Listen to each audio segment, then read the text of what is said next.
और मैं हूं किरण खान। चलते हैं आज की अहम खबरों की तरफ।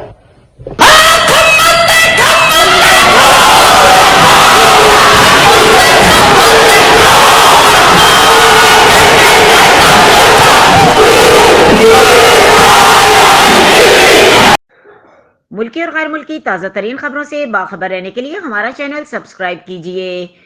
रुक करेंगे न्यूजीलैंड का। बिल की मुखालफत में खातून मेंबर पार्लियामेंट का रिवायती रक्स करके एहतजाज, वीडियो वायरल। वेलिंगटन, न्यूजीलैंड के पार्लियामेंट में कुछ मेंबरान ने एक बिल की मुखालफत में रक्स करके एहतजाज किया। न्यूजीलैंड की कम उम्र तरीन मेंबर पार्लियामेंट हाना रिवायती माहिनी क्लार्क को वीडियो में जज्बाती अंदाज के पार्लियामेंट में पेश करदा बिल की मुखालफत करते हुए देखा जा सकता है।